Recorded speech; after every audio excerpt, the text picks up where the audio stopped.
오늘 이 본문 가지고 오병이어의 기적이 전 교훈이라는 제목으로 함께 말씀을 생각해 보도록 하겠습니다.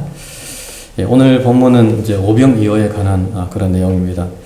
사실 이 본문은 이제 우리가 너무 잘 아는 그런 내용들이죠. 교회 다니신 분들은 다 한 번쯤 이상 다 들어본 그런 말씀입니다. 예수님께서 이제 보리떡 5개, 물고기 2마리로 이 남자만 5,000명, 그러니까 아마 그러면은 아이하고 아마 여자들 합치면은 한 2만 명 정도를 먹인 그런 사건이라고 이야기할 수가 있습니다. 물론 이제 여기에 대해서 어떤 신학자, 그러니까 자유주의 신학자들은 이것은 실제로 예수님께서 이제 기적을 일으키신 것이 아니고 이제 어린아이가 자기의 이제 도시락을 내놓자 그것을 이제 본 어른들도 자신들이 쌓은 도시락을 다 내어 놓아가지고 그래서 이런 기적이 일어났다라고 이렇게 말하는 사람들도 있습니다. 하지만 이제 사실 그것은 뭐 자유주의 신학자들의 해석이고 우리는 이 사건이 이제 실제로 일어났다라고 이렇게 우리는 믿고 있습니다. 사실 태초에 이제 하나님께서 천지를 창조하셨는데 그 천지를 지으신 하나님께서 사실 이렇게 뭐 오병이어의 기적을 일으킨다라고 하는 것은 사실은 뭐 얼마든지 이렇게 일으킬 수 있는 그런 어떤 기적이라고 이야기할 수가 있습니다. 그러므로 이제 오늘 이 본문을 통해서 이 본문이 우리에게 주는 교훈이 무엇인가를 좀 함께 생각해보는 그런 시간을 가졌으면 좋겠습니다.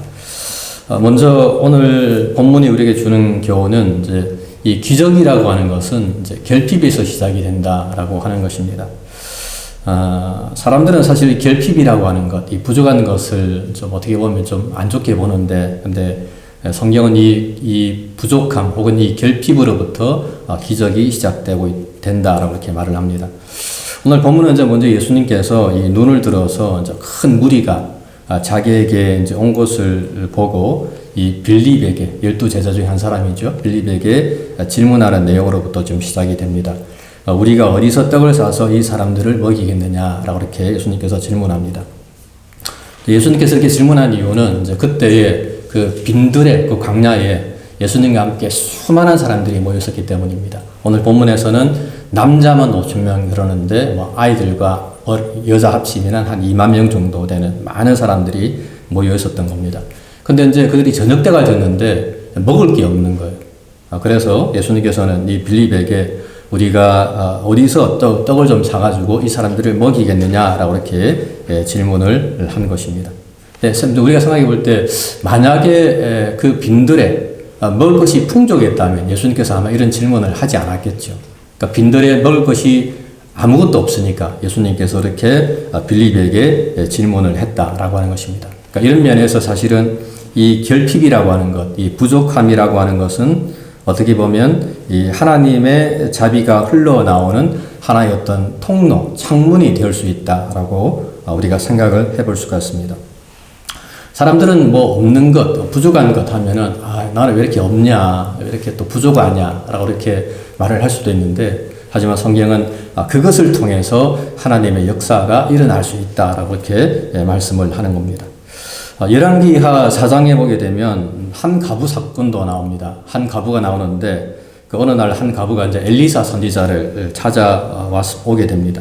그 과부가 엘리사를 찾아온 이유는 이제 빚 때문에 찾아왔는데 그러니까 빚을 너무 많이 지고 있어가지고 그 두 아들이 이제 종으로 팔려갈 그런 어떤 위치에 놓이게 된 것입니다.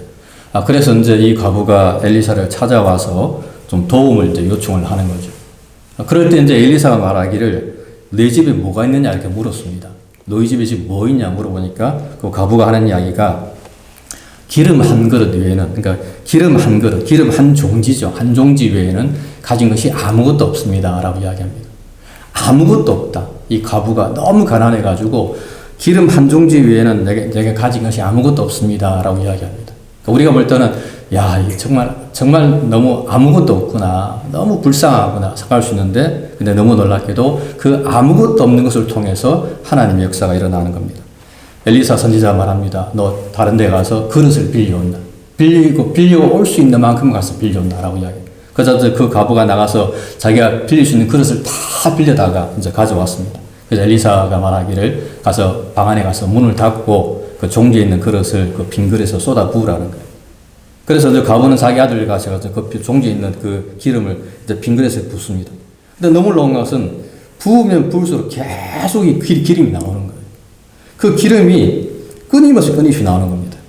성경에서는 그 그릇에, 빌려온 그릇에 다 기름이 찰 때까지 그 기름이 계속해서 흘러나왔다라고 성경은 말씀을 하고 있습니다. 그리고 그 기름을 팔아서 결국에 그 과부가 빚을 다 갚고 그리고 그 아이들이 이제 종으로 팔려가지 않았다라고 성경은 말씀을 하는 겁니다. 그러니까 이런 면에서 볼 때 이 어쩔 때는 이 부족함이라고 하는 것이 우리들 볼 때에는 정말 힘들고 어려울 수도 있지만 때로 이 부족함이라는 것을 통해서 하나님의 역사가 일어날 수 있다라고 하는 사실을 우리가 꼭 기억을 해야만 하는 것입니다. 그러므로 사실 우리가 이 부족함 가운데서도 우리가 늘 감사할 수 있겠죠. 어떤 상황에서도 정말 하나님 바라보면서 하나님 또 나의 부족함을 채워줄 거야 라는 그런 믿음으로 사실 우리가 살아야 된다라고 하는 것입니다.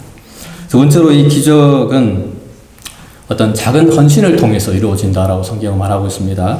그러니까 오늘 본문에서 이제 예수님이 이 빌립에게 이렇게 질문한 이유에 대해서 설명하는데 왜 예수님이 이렇게 빌립에게 질문했나? 그것은 바로 이 빌립을 시험하기 위해서였다라고 하는 겁니다. 그러니까 이 빌립이 어떻게 반응하는지 보려고 예수님께서 그렇게 질문을 한 것입니다.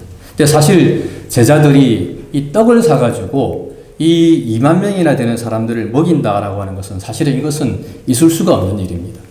최근에 제가 이제 유튜브를 하나 보았는데 이것은 최근에 일어난 일입니다. 중국의 어떤 한 유튜버가 어떤 여자가 이제 이 춘절이죠. 설을 맞이해서 그 SNS에다가 자기가 이제 이렇게 영상을 하나 올린 거예요. 자기가 돼지를 잡았는데 혹시라도 저기 오가면서 자기 마을로 오가는 사람이 있으면 와서 돼지국밥 한 그릇 드시라고 이렇게 SNS에다가 이제 이렇게 영상을 하나 올렸습니다.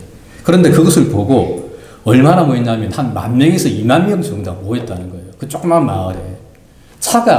차도 엄청나게 들어서 갖고 막 이제 그 마을이 난리가 났는데 근데 또 이 중국 사람들이 그 사람들이 와가지고 서로 먹겠다고 막 싸우는 바람에 그러니까 완전히 그냥 난리통이 된 거예요. 결국에 이제 그 SNS를 올렸던 여자가 이제 울면서 제발 부탁이니까 더 이상 좀 오지 말라고 또 동영상을 또 올렸더라고요. 여러분 그렇습니다. 이 사람들을 뭐 이렇게 몇십 명은 모르겠는데 몇백 명, 몇천 명, 몇만 명을 먹인다. 이거는 사실은 정말 이거는 진짜 감당하기 힘든 일이라고 이야기할 수가 있습니다. 그런데 오늘 본문에서 예수님께서 그렇게 이제 빌립에게 물어본 겁니다. 빌립을 시험하기 위해서. 그런 가운데 사실은 이제 오늘 본문에서 이 빌립이 하는 얘기 그거죠. 예수님, 우리가 200데나리온의 돈이 있어도 떡이 부족할 겁니다. 한 데나리온이 노동자의 하루 일당이거든요. 그러니까 200데나리온 같으면은 그 노동자의 한 8개월치 되는 그런 정말 큰 돈이라고 이야기할 수가 있습니다. 근데 사실은 그 돈이 있어도 그 음식을 딜리버리 하는 것도 큰 문제입니다. 지금 현재 있는 데가 광야인데 빈들인데 어디 가서 어떻게 그 음식을 다 만들어갖고 그걸 또 어떻게 딜리버리 할 겁니까? 사실 이것은 있을 수가 없는 일입니다. 근데 예수님께서는 그렇게 빌립에게 한번 물어본 것입니다. 그러자 그 말을 들은 빌립이 계산이 굉장히 빠르죠. 예수님, 한 200데나리온 있어도 그것을 우리가 감당하기 힘듭니다. 라고 이렇게 이야기했습니다. 근데 이제 그것은 안드레도 마찬가지입니다. 12제자 중에 한 사람인 안드레도 말하기를 예수님께 이 보리떡 5개와 물고기 2마리입니다. 사실은 이 요한복음에서는 보리떡이라고 그러는데 다른 데서 그냥 떡이라 되어 있는데 오늘 본문에서 분명히 보리떡이라고 이야기하고 있습니다. 안드레가 말하기를 보리떡 5개와 물고기 2마리를 가져와서 예수님 이 떡이 있는데 여기 보리떡 5개와 물고기 2마리가 있나이다. 그러나 그것이 이 많은 사람에게 얼마나 도움이 되겠습니까? 라고 이렇게 안드레가 이야기하면서 이제 이 떡을 예수님께 드리는 겁니다. 그러니까 사실 인간적으로 볼 때는 그 떡은 아무런 도움도 되지 않겠죠. 이 떡은 어린 아이가 먹을 수 있는 도시락입니다. 물고기 2마리, 보리떡 5개. 어른 한 사람이 먹기에도 부족한 그런 떡인 겁니다. 그런데 그런 가운데 사실은 이 안드레가 이제 그것을 예수님께 드리면서 그렇게 이야기한 거죠. 하지만 사실은 이 안드레와 이 제자들이 그러니까 그동안에도 사실은 이제 많은 기적을 예수님을 통해서 많은 기적을 아마 사실은 보아온 겁니다. 그러니까 예수님께서 그 앞전에서 이 요한복음 6장의 앞전에서 물로 포도주를 만들고 또 죽어가는 그 왕의 신하의 아들도 살려주시고 또 베데스다 연못에서 38년 된 병자 그 병자도 일으키신 것을 제자들이 보았음에도 불구하고 사실은 이런 상황이라면 그러니까 예수님께서 그 제자들에게 물으면서 너희가 먹을 것을 주라라고 이야기하면 제자들이 생각하기를 우리는 못하지만 예수님은 하실 수 있습니다. 예수님은 얼마든지 이런 것들을 통해서 역사하실 수 있습니다. 라고 이렇게 생각해야 되는데 오늘 본문에 나오는 제자들은 그렇게 반응하지 않았다는 겁니다. 빌립은 말하기를 200데나리온의 돈 가지고도 부족합니다. 안드레는 말하기를 물고기 2마리, 보리떡 5개를 주면서도 예수님 이것 가지고 무슨 도움이 되겠습니까? 라고 이렇게 이야기를 하는 것을 좀 볼 수가 있습니다. 근데 사실은 이런 반응들은 제대로 된 반응은 아니겠죠. 예수님의 반응은 제자들이 정말 예수님을 믿고 의지하면서 예수님 물고기 2마리, 보리떡 5개밖에 없지만 하지만 예수님께서는 이것을 통해서도 얼마든지 이 사람들을 먹이실 수가 있습니다. 라는 그런 반응을 보여야 되는데 이 사람들은 그런 반응을 보이지 않았다라고 하는 것입니다. 그러자 이제 그것을 본 예수님께서는 이제 사람들에게 때를 지어서 앉히라라고 이렇게 이야기를 좀 합니다. 그러니까 이 예수께서 이르시되 이 사람들로 앉게 하라 하시니 그곳에 잔디가 많은지라 사람들이 앉으니 수가 5,000명쯤 되었더라. 그러니까 사람들이 이제 3, 4, 5로 이제 모여가지고 이제 자리에 앉은 겁니다. 예수님께서 계시고 그 빈들인데 푸른 초장이 쫙 펼쳐진 가운데 사람들이 이제 밥을 먹기 위해서 50명씩, 100명씩 이제 앉았다라고 하는 것입니다. 그리고 이제 예수님께서는 이제 그 떡을, 그 보리떡 5개, 물고기 2마리를 가지고 이제 축사를 합니다. 오늘 본문에 보게 되면 예수께서 떡을 가지고 축사하신 후에라고 이야기하는데 그 보리떡 5개, 물고기 2마리죠. 그러니까 그 당시에도 있는 사람들은 밀떡을 먹었답니다. 밀. 우리는 쌀을 먹는데. 근데 없는 사람들은 보리떡을 먹어요. 근데 사실 여러분이 보리떡이라고 하는 게 오늘날 우리가 말하는 개떡이지 않습니까? 개떡. 그러니까 저도 좀 솔직히 좀 말씀드려서 또 개떡 별로 안 좋아하거든요. 거칠고 그래갖고 좀 못 먹겠더라고요. 근데 오늘 본문에 나오는 이 음식이 바로 보리떡입니다. 물고기 2마리. 좀 냄새 나는, 비리 냄새 나는 보리떡이에요. 근데 그걸 들고 예수님이 하나님 앞에 기도를 하는, 축사를 하는 겁니다.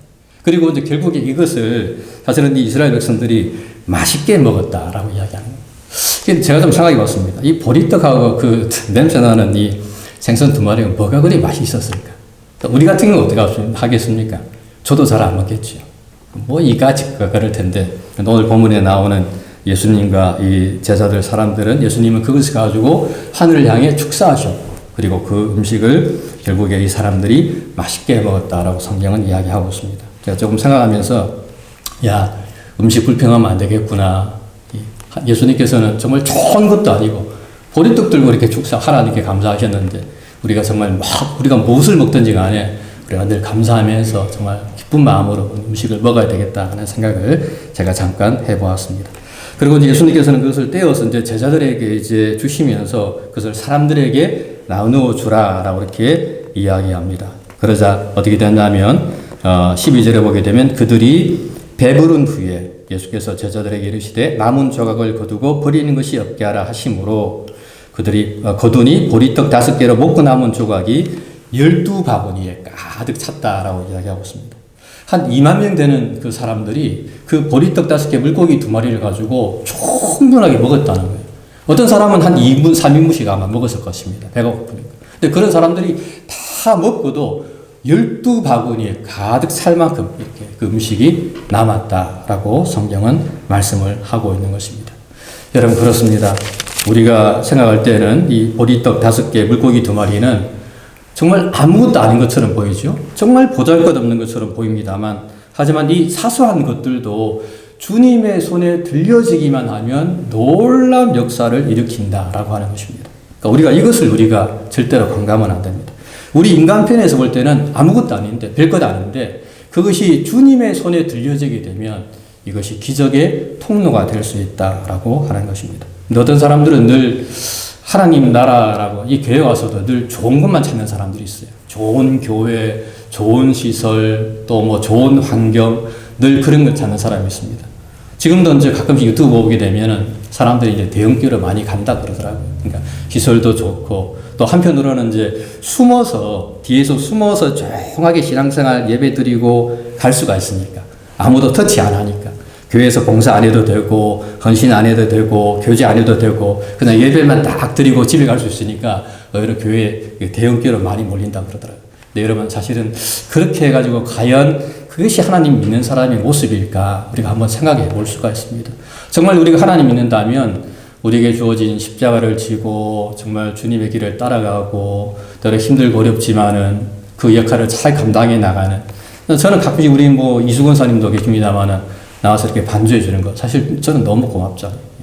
힘들고 어렵지만 나오셔갖고 작은 교회지만 와서 반주해 주시고, 저는 참 하나님께서 그걸 크게 볼 거라고, 정말 귀하게 볼 거라고 늘 저는 생각을 합니다. 이런 면에서 우리가 타인과 비교해가지고 다른 사람과 비교하고 큰 교회와 비교하면 그냥 내가 헌신하는 게 별거 아닌 것처럼 보입니다만, 하지만 그것을 멈추고 우리가 자꾸 부족하지만 그럼에도 불구하고 내가 하나님을 위해서, 보세요 여러분, 예수님께서 보리떡 5개 물고기 2마리를 가지고 하늘을 향해 축사하셨다니까요.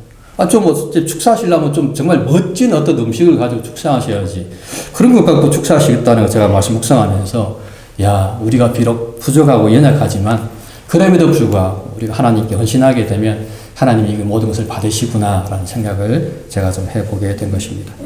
세 번째로 우리는 이제 기적을 통해 사실은 예수님을 바라봐야 됩니다. 그러니까 오늘 본문의 이제 핵심이 뭐냐면, 그러니까 우리는 이 기적이라는 것을 통해서 우리가 봐야 될 것은 바로 예수님이다라고 하는 것입니다. 사실 여러분, 이 오병이어 자체는 하나의 표적에 불과한 겁니다.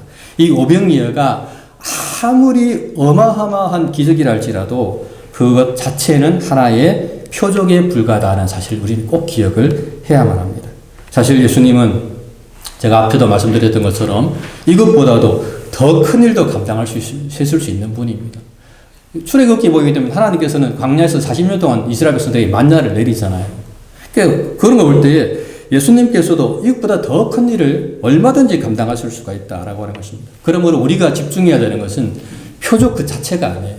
그것을 보기 위해서 우리가 노력하는 것이 아니고 그 표적을 행하시는 주님을 우리가 바라봐야 된다라고 하는 것입니다. 그런데 오늘 본문에 나오는 이스라엘 백성들은 그 표적을 예수님을 보지 못하고 그 표적에만 집중하는 것을 보게 됩니다. 그래서 우리 요한복음 6장 우리 새벽기도 때 계속 말씀 묵상했습니다만 이스라엘 백성들이 계속 이야기하는 겁니다. 우리한테 표적을, 다른 표적을 보여주세요. 지금까지 예수님께서 물로 포도주 만드시고 그 죽어가는 아이를 살려주시고 베데스다 연못에서 그 병자를 고쳐주시고 오병이의 기적을 베풀어 주신 것을 보고 이건 도저히 하나님 아니고는 도무지 할 수 없는 일이다라는 그런 어마어마한 표적을 봤음에도 불구하고 또다시 계속해서 예수님 다른 표적 보여주세요. 다른 것 좀 보여주세요. 당신이 정말 선지자라면 하나님의 아들이라면 또 다른 것 좀, 그렇게 계속 요구하는 사람들의 모습을 볼 수가 있습니다. 그래서 예수님께서는 결국에 오늘 본문에도 보게 되면 예수님께서는 결국에 그들을 떠나서 산으로 올라가셨다라고 말하고 있습니다. 15절에 그러므로 예수께서 그들이 와서 자기를 억지로 붙들어 임금으로 삼으려 했느라 하시고, 그러니까 그 임금을 삼아서 계속해서 예수님 우리에게 좀 떡 좀 주세요. 우리가 필요한 거 요구하면 그거 다 주세요. 계속 그렇게 요구하니까 결국에 예수님께서 혼자 산으로 떠나가시니라 이렇게 말씀을 하고 있는 것입니다. 그런 면에서 성경이 정말 우리에게 주시고자 하는 것이 뭡니까? 그건 바로 떡이 아닙니다. 물론 여러분, 예수님께서, 하나님께서 우리에게 떡을 주십니다. 우리가 하나님 앞에 기도하고 간구하면 하나님은 우리의 필요를 채워주시는 분입니다. 여러분, 요거는 정말 절대 잊으시면 안 됩니다. 그래서 여러분들이 부족한 게 있으면 하나님께 기도하셔야 됩니다. 하나님, 제가 몸이 아픕니다. 하나님, 제가 물질이 필요합니다. 하나님, 우리 자녀들, 하나님, 우리 취직을 해야 됩니다. 이런 거 필요하면 무조건 기도하세요, 여러분들. 그러면 좋으신 하나님, 정말 사랑과 은혜가 풍성하신 하나님은 가장 좋은 곳으로 채워주시는 분이라고 성경은 우리에게 말씀을 하고 있습니다. 하지만 문제는 거기에 머무르면 안 됩니다. 그런 어떤 육적인 것, 그러니까 육적인 것도 중요합니다만 거기에 머물러서 그렇게 주님을 바라보면 안 됩니다. 결국에 주님께서 이 땅에 오신 이유가 무엇입니까? 그건 바로 우리에게 영생을 주기 위함이다. 제가 새벽기도 때 계속 이야기했는데 여러분 들으셨는지 모르겠지만 예수님께서 계속 그 말씀을 하는 겁니다. 내가 이 땅에 온 것은 영생을, 생명을 주기 위함이다 라고 이렇게 말씀하셨습니다. 나는 생명의 떡이니 내게 오는 자는 결코 줄이지 아니할 것이고 나를 믿는 자는 영원히 목마르지 아니하리라. 이것 때문에 예수님께서 오신 거예요. 그러니까 사실 우리가 예수님 믿으면 우리의 삶 속에 부족함이 없습니다. 비록 삼성 회장이라든지 빌 게이츠라든지 세상에 돈 많은 사람 일론 머스크 같은 가운데도 부족함이 있을지 모르겠지만 예수님 정말 믿는 사람은 끊임없이 우리의 그 삶 가운데 생수의 흘러넘치기 때문에 사실은 부족함이 없는 것이 당연한 겁니다. 근데 우리가 이제 우리가 그렇게 하지 못하는 이유는 우리가 정말로 주님을 의지하지 못하기 때문에 어떤 그런 결핍이 우리한테 있다라고 해요. 근데 사실 앞에서 말씀드린 것처럼 결핍이 있음으로 말미암아 우리가 주님께 나오는 거예요. 사실 주님께 나오는 사람들, 뭔가 세상에서 풍족한 사람들, 다 가진 사람들은 절대 하나님께 나오지 않습니다. 자기가 다 갖고 있는데 뭐하러 나오겠습니까? 하지만 부족하고 결핍이 있고 연약하니까 부족하니까 그것 때문에 교회에 나오는 거죠. 그리고 예수님을 믿는 겁니다.